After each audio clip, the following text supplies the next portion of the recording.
Halo teman-teman kos-kosan, gimana kabar kalian? Baik-baik saja kan? Karena Jujutsu Kaisen Senin ini libur di Manga Plus, jadi Abdi Kos akan menemani pembahasan teori chapter 17 dengan mengandalkan fan translate. Di video kali ini Abdi Kos akan buat video teori kenapa Yuji mendatangi keluarga Gojo dan mengatakan sesuatu yang misterius kepada Iori Okotsu, yaitu it doesn't matter. Dalam konteks bahasa Inggris, it doesn't matter bisa berarti banyak hal. Seperti yang pertama, menjelaskan bahwa sesuatu yang menjadi masalah kini bukan lagi masalah alias tidak lagi penting. Makna kedua it doesn't matter untuk menjelaskan bahwa orang yang mengatakan it doesn't matter tidak peduli dengan banyak pilihan atau tidak peduli dengan opsi yang tersedia.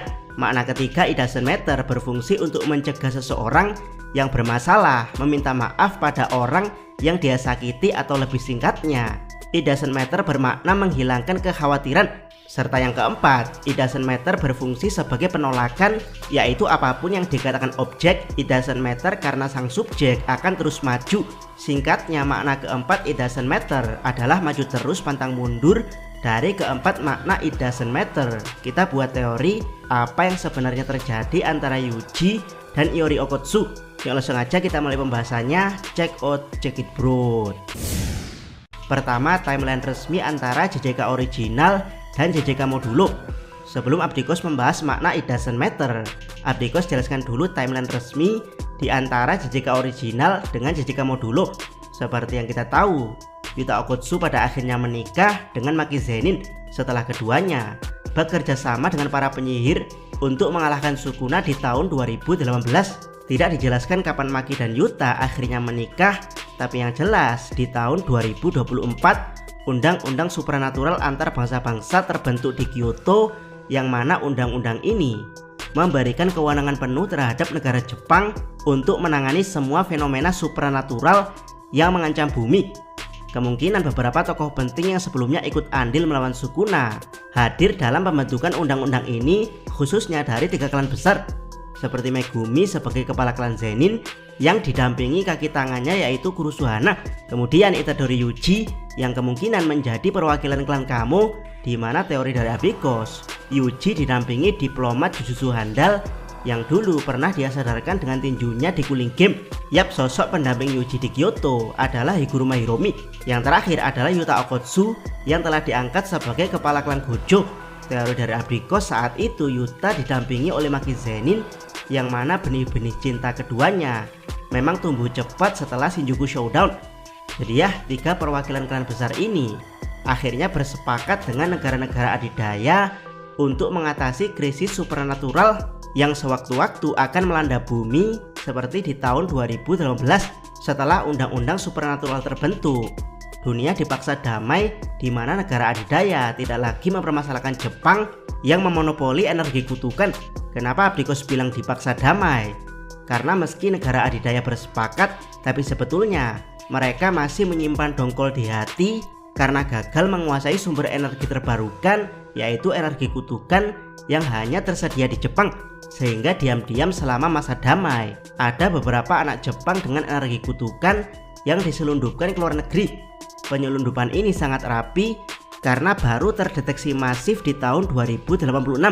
Jadi sebut saja ini perdamaian hampir mutlak minus penculikan yang dibungkus rapi. Dan ya, di waktu damai inilah kemungkinan Yuta dan Maki pada akhirnya memutuskan menikah setelah tahun 2024, di mana di tahun 2031 anak hasil pernikahan mereka lahir yang diberi nama Iori Okotsu. Dalam perjalanannya, Iori Okotsu mengalami kesulitan karena kekuatan Jujutsu dia jauh lebih lemah dibandingkan generasi Yuta, dan ini adalah resiko terlahir di dunia yang damai, atau mungkin karena pengaruh kawin silang antara keturunan roh pendendam agung Michizane dengan batasan surgawi. Jadi Iori Okotsu mendapat kekuatan yang nanggung, atau mungkin diperlemah karena hasil kawin silang antara Yuta dan Maki. Tahun 2035 panda mulai kehilangan fungsinya sebagai makhluk hidup, sehingga Yuta Okotsu mendaftarkan panda sebagai boneka kutukan di gudang klan Gojo. Tahun 2038 Mifuyu, calon istri Iori Okotsu, lahir dari keluarga yang tidak diketahui. Tahun 2069 Surugi Okotsu lahir dari pernikahan Iori dan Mifuyu. Surugi semakin menambah beban klan Gojo karena terlahir dengan batasan surgawi, sehingga dia dianggap aib oleh klan Gojo. Surugi pun lebih banyak menghabiskan waktu dengan neneknya yaitu Maki Zenin. Tahun 2070, Yuka Okkotsu lahir sebagai anak kedua pasangan Iori dan Mifuyu. Yuka lahir dengan teknik kutukan 10 bayangan, sehingga dia menjadi anugerah sekaligus musibah bagi klan Gojo. Anugerah karena teknik kutukan Yuka adalah salah satu yang terkuat sepanjang masa, sementara dianggap musibah karena teknik ini harusnya milik klan Zenin bukan klan Gojo. Dari sinilah Yuka hidup dengan peraturan ketat untuk tidak diperbolehkan menggunakan 10 bayangan kecuali diaplikasikan pada bagian tubuh tertentu. Setelah kelahiran Yuka dan diketahui teknik kutukannya, Itadori Yuji datang secara misterius untuk menemui Iori Okkotsu dan mengatakan it doesn't matter. Sehingga dari sini Iori Okkotsu kemudian pergi secara misterius. Tahun 2076 Yuta memberikan cincin Rika kepada Yuka saat Yuka berusia 6 tahun, menandakan kalau perkembangan Yuka dengan teknik 10 bayangan yang dibatasi cukup lambat. Terbukti Yuka beberapa kali kalah duel dengan Tsurugi yang hanya mengandalkan batasan surgawi hasil didikan nenek Maki. Tahun 2079 Maki Zenin meninggal dunia, membuat Tsurugi begitu kehilangan sosok nenek yang sangat mencintainya. Kemungkinan latihan batasan surgawi Tsurugi selesai sampai di sini, yakni di usia 10 tahun. Untuk selanjutnya Tsurugi berlatih dengan pedang terkutuk di klan Gojo. Tahun 2080 Yuta Okkotsu meninggal dunia, memberikan kesedihan mendalam bagi Yuka Okkotsu. Setelah kematian Yuka diadakan rapat di klan Gojo yang hasilnya cincin Rika harus diwariskan ke Tsurugi Okkotsu, yang mana meski Yuka dan Tsurugi tidak senang dengan keputusan ini, tapi mereka tetap memindahkan cincinnya, sehingga Yuka bertekad untuk menjadi lebih kuat dari Tsurugi agar layak mendapatkan cincin. Sementara Tsurugi ingin dianggap layak di klan Gojo dengan mengandalkan pedang kutukan agar dia tidak dianggap aib, sehingga bisa melepaskan cincin Rika. Masih di tahun 2080, sebelum kematian Yuta, Tsurugi dan Yuka sempat menemukan panda di gudang klan Gojo, di mana panda kembali aktif dan jengkel terhadap perilaku cucu Yuta. Tahun 2086, alien Simurian datang ke bumi. Yuka dan Tsurugi bertekad untuk segera menjadi super kuat yang setara dengan kakek dan nenek mereka. Tahun 2087, pemerintah Jepang gagal berdiplomasi dengan alien Simurian, sehingga dimulailah duel untuk memperebutkan wilayah Tokyo.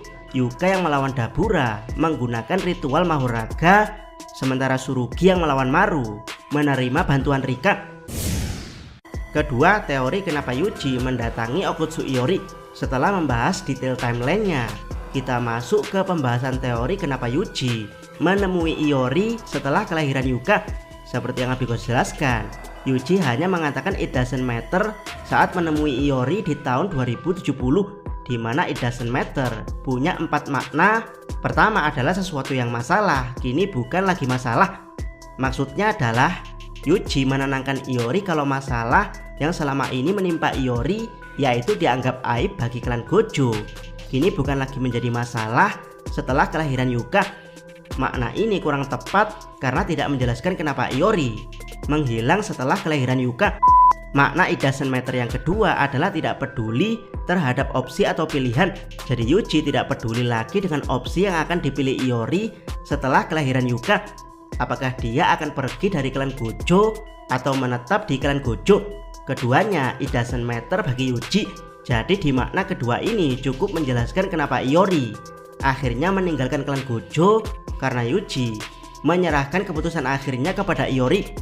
Makna ketiga it doesn't matter adalah menghilangkan kekhawatiran. Bisa teman-teman lihat saat Iori bertemu Yuji, dia tampak canggung seolah-olah dia punya salah terhadap Yuji. Tapi kemudian Yuji mengatakan it doesn't matter untuk membuat Iori berhenti merasa bersalah. Pertanyaannya, kenapa Iori merasa bersalah kepada Yuji? Kemungkinan besar ada hubungannya dengan Yuta yang membunuh orang tua Yuji, yaitu Kenjaku, sehingga Yuji harus menanggung kutukan Kenjaku untuk hidup abadi tanpa tahu bagaimana cara melepaskannya. Dan ya, sama seperti makna pertama, makna it doesn't matter yang ketiga juga tidak menjelaskan kenapa Iori meninggalkan klan Gojo setelah kelahiran Yuka. Makna keempat it doesn't matter adalah maju terus pantang mundur. Jadi kemungkinan ada sesuatu di dalam diri Iori yang bisa digunakan Yuji untuk melepaskan kutukan keabadian. Teori dari Abdikos, Iori punya teknik kopi Yuta tapi tidak bisa menggunakannya karena terkendala tubuh serta energi kutukan yang lemah. Jadi setelah Iori menyelesaikan tugas untuk memberikan keturunan kuat pada klan Gojo, Yuji meminta bantuan atau mungkin memaksa Iori untuk bereksperimen dengan tubuh lemahnya. Jadi ya, di makna keempat ini agak dark, yaitu Iori bukan menghilang tapi diculik oleh Yuji. Itu semua karena Yuji putus asa dengan kutukan keabadian yang diwariskan Kenjaku kepadanya. Karena Yuta sempat mengkopi teknik Kenjaku, Yuji berharap Iori sebagai pewaris teknik kopi bisa membantu Yuji melepaskan kutukan keabadian. Kelemahan dari teori ini adalah kenapa Yuji tidak langsung meminta kepada Yuta saja, kenapa harus menculik Iori. Bagaimana menurut pendapat teman-teman? Yang manakah makna it doesn't matter paling masuk akal dalam menjelaskan kondisi Yuji yang tiba-tiba menemui Iori? Silahkan tuliskan komentar kalian di bawah. Jangan lupa subscribe channel Otakos dan jangan lupa share video ini sampai ke salam.